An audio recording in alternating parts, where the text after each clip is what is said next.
Enjoying the opportunity to fly in space while aiding in the pursuit of knowledge are common traits among the 6 members of the International Space Station's Expedition 37 crew. Fyodor Yurchikhin was born and raised in the Black Sea port city of Batumi in Soviet Georgia, growing up in a time and place where all the children wanted to be cosmonauts, where the winners of kids' games were called Gagarins. Yurchikhin wanted to be a part of that life, even if he couldn't be a dashing test pilot. What reason I understood maybe in this time, then it's maybe in my health, it's not enough to be a cosmonaut, but what is more important for me, be a pilot or be an engineer in space program? Of course, the space program, it was too important for me.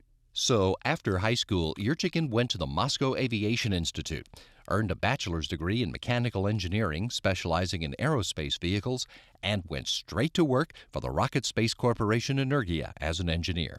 He worked as a flight controller, and when he became lead engineer for the Mir shuttle program, he spent time at NASA's Johnson Space Center supporting that effort.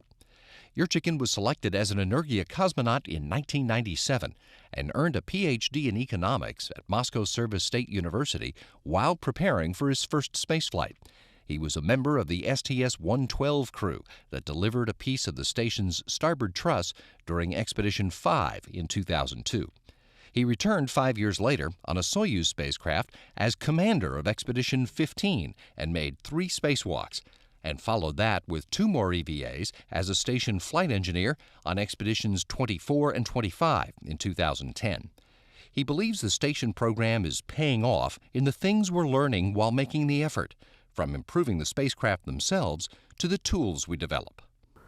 But the first big, exactly great sensor for digital camera, it was factored for this program. And now it's usual for everybody. It's usual for my daughters. It's usual for young boys and girls. I know my profession, it's very important for human. Why I am on this road. Italian Air Force Major Luca Parmitano is from Sicily, born in Paterno and raised in Catania in the shadow of Mount Etna. Although he was very young when he saw the first space shuttles fly on television, he was captivated by the idea of what those images represented. So I remember seeing the first astronauts floating around the space shuttle doing their job. And I think that even in a kid, as small as I was, I just thought that must be the greatest job in the world to be able to do those things and call it a living. So since then, I had this dream of becoming an astronaut. Parmitano won a scholarship to spend a year of high school in Southern California. In that year in America, he not only intensified his desire to be a pilot by living with a host family in which the father was a marine navigator, but he met the girl who years later would become his wife. Back in Italy, Parmitano earned a bachelor's degree in political sciences at the University of Naples and graduated from Italy's Air Force Academy, then completed his basic training at the Euro-NATO Joint Jet Pilot Training Program at Shepherd Air Force Base in Texas. After 6 years with a fighter squadron in Italy, he was sent to France to train as a test pilot and earned a master's in experimental flight test engineering at the Superior Institute of Aeronautics and Space in Toulouse in 2009, the same year he was selected for astronaut training by the European Space Agency. Now he's making his childhood dream a reality and fulfilling a desire to push the boundaries of human knowledge. That's who we are. That's what makes us humans. That is what makes us different from the rest of the animal kingdom. And if we don't follow our nature of being explorators, of being thinkers, then we are denying a part of ourselves that is incredibly important. Dr. Karen Nyberg was part of a big family growing up in the tiny town of Vining, Minnesota. And from the time she was a very young girl, she knew she wanted to be an astronaut, although she doesn't know why. She learned some solitary pursuits as a little girl. I've been sewing. My mom taught me to sew when I was probably 5 or 6 years old. I've been drawing since I was also that age. I would never sit in front of the television just sitting there watching TV. I always had a piece of paper and a pencil and was drawing or doodling or doing something. But she took advantage of being in a small town to join more school activities than most kids in big city schools join. I was on the basketball team, the volleyball team, the track team. I took stats for the baseball team. I was in the choir. I was in the band. I was in the drama club. I was able to participate in all of them, learn to be a team member. She went to the University of North Dakota to study engineering and learned about a program that lets students work at NASA's Johnson Space Center in Houston. Nyberg worked as a co-op in Houston while finishing her bachelor's in mechanical engineering in Grand Forks and while starting her graduate work at the University of Texas at Austin.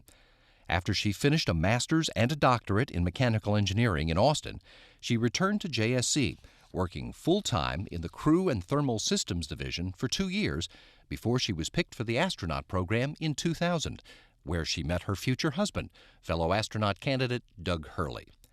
Nyberg was part of the STS-124 space shuttle crew that delivered the Kibo laboratory module and Japanese robotic arm to the International Space Station in 2008 and was the first person to ever operate the shuttle robotic arm, the main station arm, and the Japanese arm.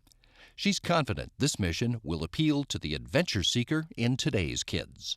I think a lot of it is based just on human nature, that we are all very curious people. Human beings like challenges, and this is an ultimate challenge. Dr. Oleg Kotov is a native of Simferopol in what is now Ukraine. But as the son of a Soviet military officer, he grew up all over Russia and had his sights set on the military for his own career by the time he finished high school in Moscow. I decided to become a military officer as well, like my father, my grandfather. However, I kept dreaming about space, and while I had to select my major, I was very careful about it, and I became a military surgeon in the area of aerospace medicine. After graduation from the Kirov Military Medical Academy, Kotov went to work at the Gagarin Cosmonaut Training Center as a doctor, studying altitude physiology and the effects of spaceflight on the human body. At the same time, he studied diagnostics and methods of pilot selection and also earned a degree in patenting. In 1996, he entered Air Force Pilot School and was selected for cosmonaut training. He made his first spaceflight in 2007 and completed 2 spacewalks as a flight engineer on Expedition 15. He did another EVA during Expedition 22 before becoming commander of the station for Expedition 23 in 2010. Kotov then served as deputy chief of the GCTC before starting training for this mission, which presented another opportunity to fulfill the human instinct to learn new things. It's a desire to understand the world around you, to expand the area where we live, to explore the space, Mars, Moon, other star systems. So it's a question about a desire to learn something new. Dr. Sergei Ryazanskiy is a rarity among Russian cosmonauts, one who was born and raised in Moscow.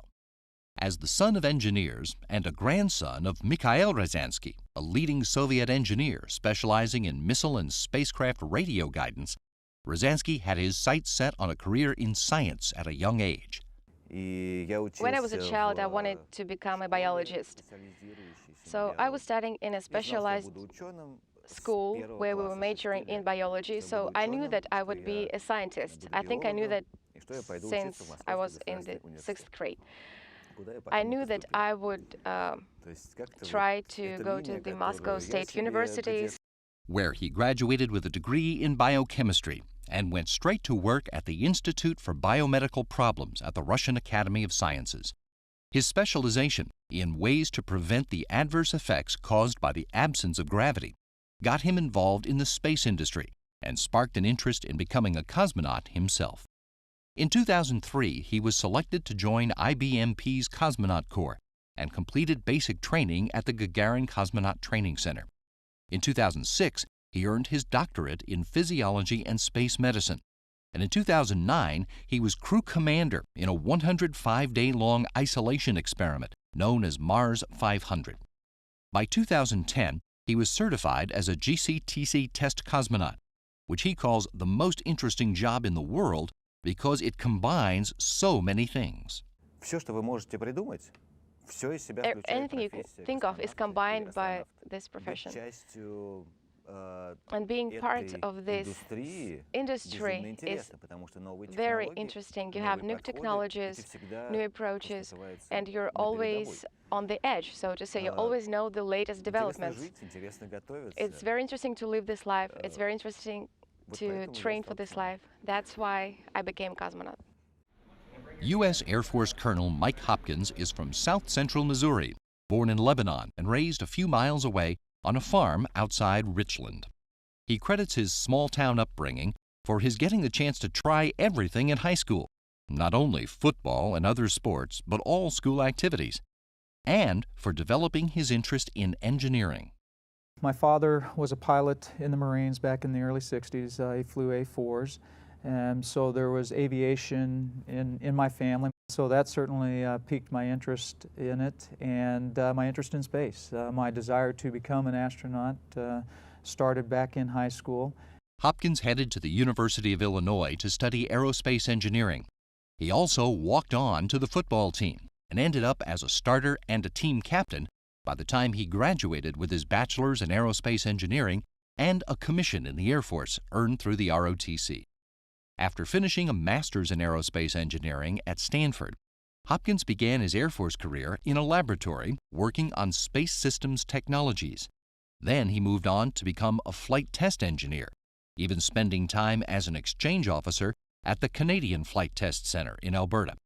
In 2002, Hopkins won a scholarship to study political science in Italy, after which he was assigned to work in acquisitions at the Pentagon, and then as a special assistant to the Vice Chairman of the Joint Chiefs of Staff, the job he had when he was selected as an astronaut in 2009.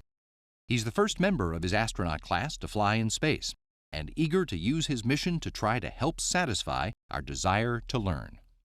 Humans are always striving for knowledge, for knowing what's beyond the hill, for knowing how each little thing works in our world. Whether it's the human itself, whether it's anything within biology, the physical world, all of that, we have this desire to know as much as we can about that. And the space station, the International Space Station, fits right into that.